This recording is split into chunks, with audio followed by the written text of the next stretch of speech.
කෙනෙක් පුද්ගලයෙක් විදිහට දකින්න එක. සතෙක් සිව්පාවෙක් විදිහට දකින්න එක. නේද? සතෙක් සිව්පාවෙක් විදිහට දකින්නවා කෙනෙක් පුද්ගලයෙක් විදිහට දකින්න සතෙක් විදිහට දකින්නවා. සතා සිව්පාවක් දකින්නේ මේ විදිහට තමයි. නේද? එතකොට මම දකින්න දේ දකින්න මම විදිහට තමයි දකින්නේ. මොකද දැක්කේ? මම හවල් එක දැක්කා. නේද? කවුද දැක්කේ? මම. නේද? මගේ මේවා. මගේ ගේ. මගේ දරුවෝ. ඒ විදිහට නේ දකින්නේ දැක්ම තුල. නේද?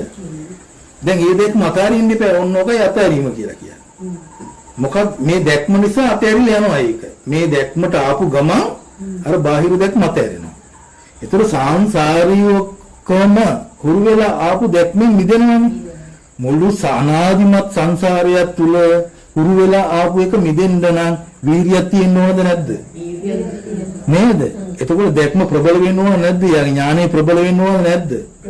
නේද? ප්‍රඥාවන්තයෙකුට නැතුව දුෂ්පාඤ්ඤයෙකුට ඕක බෑනේ. නේද? එහෙම අතාරින්න බෑනේ. නිකන් සතෙක් වගේ ගොම්මොලියක් තියෙනවා නම් මේක කරන්න බෑනේ. නේද? එහෙනම් මේක වෙන්නේ කොහොමද කියලා පරීක්ෂා කරලා බලන්න එපා. මේ පේන්නේ කොහොමද? පරීක්ෂා කරලා බලපුවම පේනවා නේද?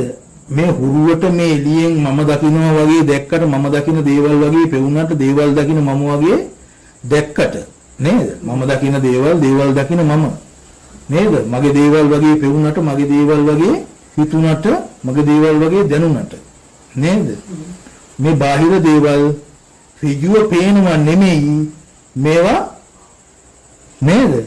මනසේ ප්‍රතිනිර්මාණය වෙන ඒවා තමයි මේ දකින්නේ නේද? රූපය ආලෝකයත් එක්ක සම්බන්ධ වෙලා එහි වර්ණ සටහන තියෙන මනසේ ප්‍රතිනිර්මාණය කරන එක තමයි දකින්නේ නේද? ඒක වර්ණ සටහන තියෙන තැන පේනවද? එහි මත පිට කාචි නෑ.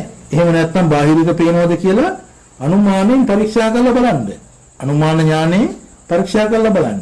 ඒක කනට ශබ්දයේ ඇහෙන එක වෙන්නේ එළියෙන් මොකද බාහිර රූපයට කරන්න හැකියාව තියෙන බාහිර රූපයට බාහිර ශබ්දයට හැකියාව තියෙන්නේ වායුවත් එක්ක මිශ්‍ර වෙලා ඇවිල්ලා සත්වයාගේ කම්බරේ බෙදලා කම්පණය වෙන්න විතරනේ හැකියාව තියෙන. ඊට පස්සේ කම්බරේ කම්පණය වෙනකොට මනසේ ප්‍රතිනිර්මාණය කරනවා ශබ්දය. ඒ ශබ්දය තමයි ඇහෙන්නේ නේද? පරීක්ෂා කරලා බලන්න එහෙන්ද මෙහෙන්ද ඇහෙන්නේ කියලා ශබ්ද ඇහෙනකොට අහවලාගේ කටේ ශබ්දෙද ඇහෙන්නේ මගේ කණෙන් ආපු ශබ්දෙද කියලා බලන්නකො.